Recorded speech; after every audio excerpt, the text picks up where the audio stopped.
महाराष्ट्र में 288 सदस्यीय विधानसभा के लिए एक चरण में वोटिंग संपन्न हो गई। महाराष्ट्र में इस बार वोट जिहाद बनाम धर्म युद्ध सुनने को मिला। एक तरफ एक हैं तो सेफ हैं का नारा था, तो वहीं दूसरी तरफ जाति जनगणना के नारे के बीच जंगी मुकाबला देखने मिला। अब इंतजार है 23 तारीख का, जब परिणाम आएंगे। इस विधानसभा चुनाव में शिवसेना और एनसीपी की अग्नि परीक्षा भी अगर आप देखिए तो, क्योंकि महायुति और महाविकास अघाड़ी के साथ बीजेपी और कांग्रेस की साख भी दांव पर है। इस लिहाज से भी सभी के लिए साख और नाक वाला चुनाव ये रहा। सवाल उठता है कि आखिर महाराष्ट्र की सियासत किस करवट बैठेगी। इस चुनाव में कौन सा फैक्टर है जो काम कर गया, किन जातीय समीकरणों का गणित चलने वाला है, मराठवाड़ा में क्या होगा, विदर्भ में कमाल कैसे करेगी कांग्रेस, मुंबई की जंग कौन जीतेगा, इन सारे फैसले पर नजर रहेगी हमारी और आपकी भी, क्योंकि 23 नवंबर है वोटिंग के परिणाम का दिन, मतदान के परिणाम का दिन। 23 नवंबर को वोटों की गिनती के साथ ही पता चल जाएगा कि महाराष्ट्र का बाजीगर बना कौन। वैसे महाराष्ट्र का चुनावी जातीय समीकरण जो अगर देखें तो जो है बहुत ही इर्द गिर्द सिमटा सा नजर आता है। सत्ता बनाने और सत्ता बिगाड़ने वाले जो हैं वो ही निर्णायक साबित होंगे, ये तय है। और ये बहुत छोटा सा तबका है जो कि ये दोनों काम कर जाएगा। अगर इधर गया तो सत्ता बनेगी और अगर उधर गया तो सत्ता बिगड़ेगी। ये चुनाव दोनों ही, शिवसेना हो और दोनों ही एनसीपी हो, दोनों के लिए अग्नि परीक्षा से कम नहीं है। गठबंधन महायुति और महाविकास अघाड़ी की मुख्य धुरी बनी बीजेपी और कांग्रेस की राजनीतिक साख भी इस चुनाव से दांव पर है। इसलिए दोनों में सबसे बड़ा दल बनकर उभरने की होड़ है।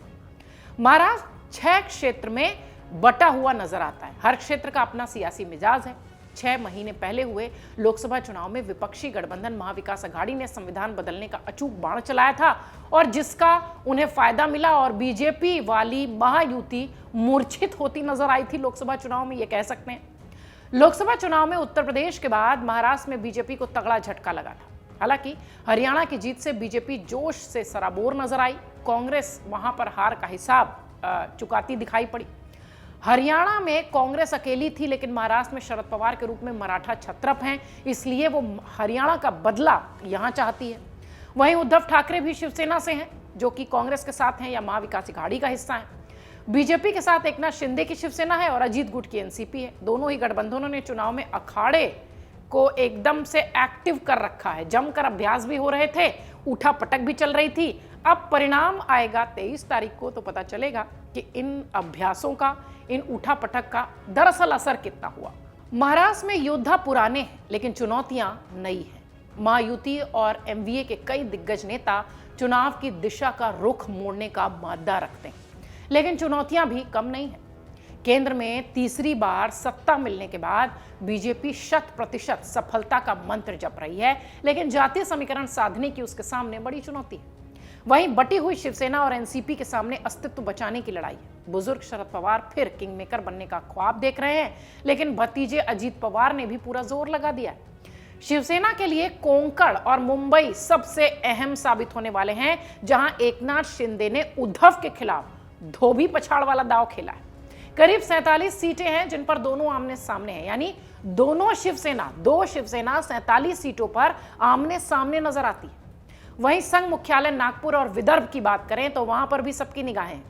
एमवीए खासतौर से कांग्रेस को विदर्भ में लोकसभा के नतीजे दोहराने की उम्मीद में है, लेकिन हाथी की चाल और प्रकाश आंबेडकर की वंचित विकास अघाड़ी खेल बिगाड़ सकती है।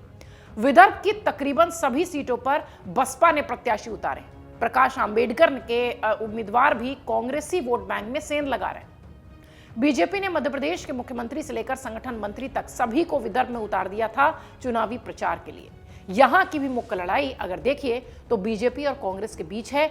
उप मुख्यमंत्री देवेंद्र फडणवीस का राजनीतिक भविष्य भी यहीं से तय होगा। विदर्भ में जातिगत समीकरण साधने वाली पार्टी ही मुंबई की ओर प्रस्थान कर सकेगी, यानी सरकार बनाएगी। समृद्ध पश्चिम महाराष्ट्र भारत के कुल चीनी उत्पादन में 32% यानी तकरीबन 1/3 का योगदान रखता है, और राजनीति शुगर लॉबी के भी इर्द गिर्द घूमती है, अगर आप जानते हैं तो।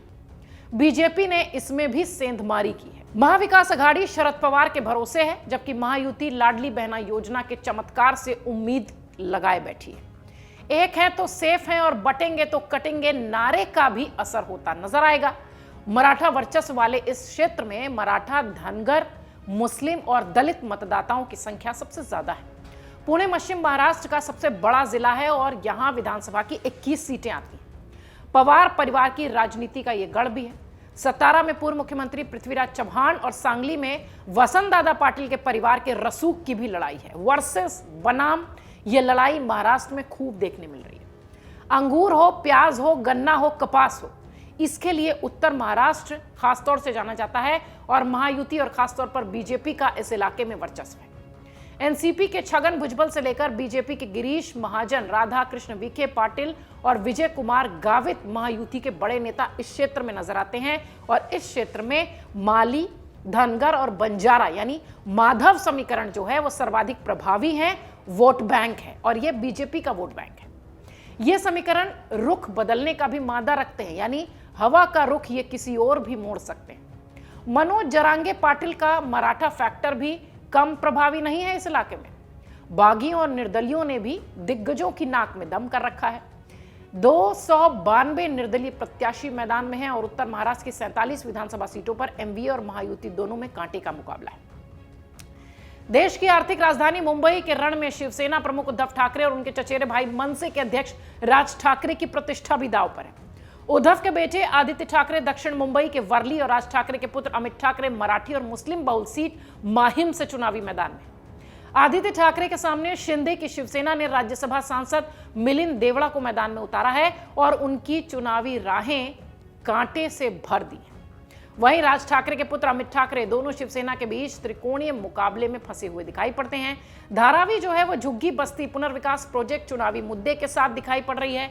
इस मुद्दे पर राहुल गांधी ने भी उद्धव के साथ सुर से सुर मिलाया था, अगर आपको याद होगा उस रैली में। तो यूरोप के कई देशों के क्षेत्रफल से बड़ा मराठवाड़ा सबसे अहम फैक्टर है, जहां मराठवाड़ा फैक्टर की अनदेखी नहीं की जा सकती। एमवीए महाविकास अघाड़ी मनोज जरांगे पाटिल के मराठा आंदोलन के दम पर यहां लोकसभा की 8 में से 7 सीटें जीत चुकी है, क्योंकि लोकसभा चुनाव के वक्त या उससे पहले अगर देखिए तो मराठा आंदोलन बहुत तेजी से वहां उठता हुआ नजर आया था और मनोज जरांगे पाटिल उस वक्त उनका झुकाव महाविकास अघाड़ी की तरफ था। वहीं 46 विधानसभा सीटों पर इसके प्रभाव को नकारा भी नहीं जा सकता। यह मराठा आंदोलन वहां भी काम करेगा। एमवीए मराठवाड़ा में अपनी जीत पक्की मान रही है, लेकिन महायुति ने भी पिछड़ी जातियों की गोलबंदी और लाडली बहना के दम पर एमवीए को मात देने की रणनीति अंजाम तक पहुंचाने की तैयारी की है। मराठवाड़ा में सबसे अधिक राजनीतिक घेरेबंदी लातूर में है, जहां कांग्रेस के कद्दावर नेता रहे पूर्व सीएम विलासराव देशमुख और पूर्व केंद्रीय गृह मंत्री शिवराज पाटिल, पूर्व सीएम संभाजी निंगलेकर परिवार की प्रतिष्ठा दांव पर है। बीड़ में मुंडे परिवार और जालना में राव साहेब दानवे का कुनबा जमीन बचाने के लिए लड़ाई लड़ रहा है। और औरंगाबाद का रुख करें तो असदुद्दीन ओवैसी की पार्टी ने वजूद कायम रखने के लिए पूरी ताकत झोंक रखी है। महाराष्ट्र में सत्तारूढ़ महायुति गठबंधन सत्ता बरकरार रखने की कोशिश कर रहा है, तो वहीं विपक्षी गठबंधन महाविकास अघाड़ी को सत्ता में शानदार वापसी की उम्मीद है। 288 विधानसभा सीटों पर मतों की गिनती 23 नवंबर को होगी। उस वक्त पता चलेगा कि किसके प्रयोग, किसकी गुणागणित, किसका साथ काम आया और जनता को कौन रास आया। अगर आप ये वीडियो YouTube पर देख रहे हैं तो हमारे चैनल को सब्सक्राइब कर बेल आइकन दबाएं और Facebook पर देख रहे हैं तो हमारे पेज को लाइक करें। 8 मिलियन प्लस सब्सक्राइबर, आपके इस भरोसे के लिए बहुत धन्यवाद।